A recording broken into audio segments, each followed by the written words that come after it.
부활절 하면 보통 신약 성경을 떠올리시잖아요. 그런데 이 부활의 진짜 의미를 제대로 알려면 아주 뜻밖의 곳으로 가봐야 합니다. 바로 구약 성경 창세기에 나오는 한 가족의 정말 드라마틱한 이야기 속으로요. 오늘 창세기가 어떻게 부활을 미리 보여주고 있는지 그 놀라운 연결고리를 한번 파헤쳐 보겠습니다. 아니, 부활절 이야기를 창세기에서 찾는다고요? 좀 이상하게 들릴 수도 있죠. 아브라함과 사레, 이 오래된 부부의 이야기가 도대체 예수님의 부활이랑 무슨 상관이 있을까?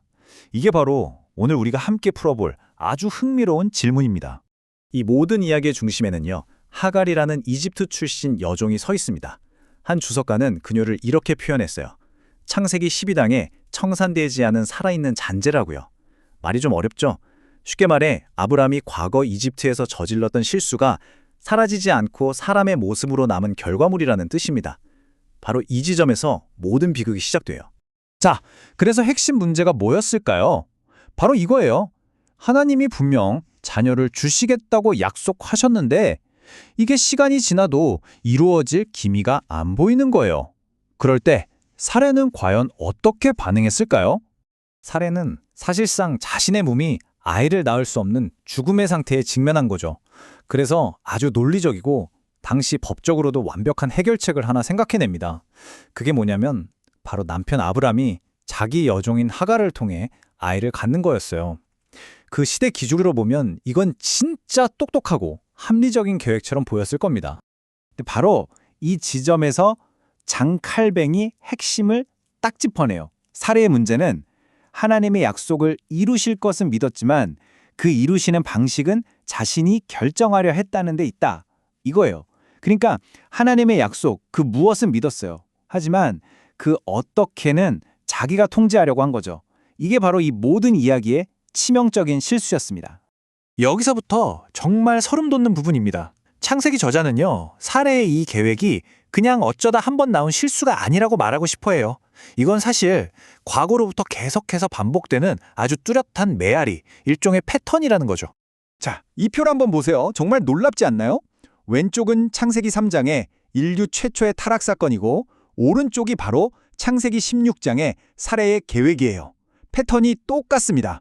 보세요. 여자가 먼저 주도하죠. 하와가 그랬고 사레가 그랬어요. 그리고 남편은요. 그냥 듣고 수동적으로 동의해버리죠. 아담도 아브라함도요. 그 결과는 어땠을까요? 수치심, 관계의 파괴, 그리고 엄청난 고통. 이건 그냥 우연이 아닙니다. 창세기 저자가 의도적으로 이 두 이야기를 나란히 보여주면서 우리에게 아주 강력한 메시지를 던지고 있는 거예요. 그리고 이 완벽해 보이는 인간의 플랜 B에서 가장 중요한 게 빠졌어요. 바로 하갈의 목소리입니다. 그녀는 그냥 기능으로 전락해버려요. 한 인격체가 목적을 이루기 위한 도구가 되는 것. 바로 이게 성경이 말하는 자기중심적인 이집트의 방식의 본질입니다. 자, 지금까지 인간의 방식을 봤죠? 이제 이것과 완전히 극명하게 대조되는 길을 한번 보겠습니다. 바로 죽음을 통과하시는 하나님의 길입니다. 예수님께서는요, 평생에 걸쳐 모든 종류의 플랜 B를 거절하셨어요. 한번 보세요. 사탄이 돌로 떡을 만들라고 했을 때 거절하셨죠? 성전 꼭대기에서 뛰어내려서 인기를 얻으라는 유혹도 뿌리치셨고요. 세상 모든 왕국을 주겠다는 제안도 거절하셨습니다. 결국 왕관이 아니라 십자가를 선택하셨고 겟세마네 동산에서는 고통을 피하게 해달라는 자기 자신의 뜻마저도 내려놓고 아버지의 뜻을 받아들이셨어요. 언제나 더 쉬운 길, 지름길을 거부하고 더 힘든 순종의 길을 가신 겁니다. 이게 결정적인 차이예요. 그러니까 이 두 길의 차이가 선명하게 보이죠. 사레의 길은 죽음이라는 현실을 어떻게든 피해서 돌아가려는 길입니다. 십자가 없이 영광을 얻으려는 길이죠. 반면에 예수님의 길은요, 생명과 영광을 얻기 위해서 그 죽음을 정면으로 통과하는 길입니다. 바로 그래서 부활이 중요한 겁니다. 부활은 그냥 죽었던 사람이 살아난 신기한 기적이 아니에요. 그건 인간의 모든 조작과 통제, 그 모든 플랜 B를 뛰어넘어서 결국 하나님의 방식이 옳았고 그 방식이 최종적으로 승리했다는 것을 온 세상에 선포하는 사건입니다. 자, 그럼 다시 이야기의 초점을 돌려볼까요? 인간의 계획 때문에 모든 것을 잃고 광야로 쫓겨난 희생자, 하갈에게로 말이죠. 여기서 하나님의 행동이 정말 파격적입니다. 하나님은 안락한 장막 안에 있는 권력자 아브람이나 사레를 찾아가지 않으세요. 그분은 오히려 아무도 없는 광야로 가서 모든 것을 잃고 쫓겨난 바로 그 한 사람을 찾아가십니다. 그리고 바로 그 절망의 한가운데서 정말 충격적인 일이 벌어집니다. 이 이방인 여종 하갈이 감히 하나님께 이름을 붙여드려요. 엘 로이, 나를 보시는 하나님이라고요.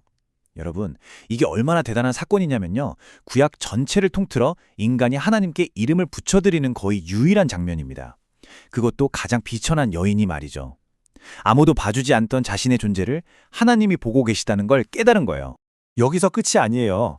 하나님은 더 나아가서 그녀의 아들 이름까지 지어주시는데 바로 이스마엘입니다. 그 뜻은 하나님께서 들으신다예요. 그러니까 하나님은 하갈을 보셨을 뿐만 아니라 그녀의 신음소리까지 들으셨다는 약속을 그 아들의 이름에 새겨주신 겁니다. 그리고 하갈이 하나님을 만난 그 장소, 광야. 히브리어로 미드바르라고 하는데요. 이게 그냥 황량하고 텅 빈 곳이 아니에요. 이 단어의 어원이 말하다라는 뜻의 다바르에서 왔어요. 정말 역설적이죠?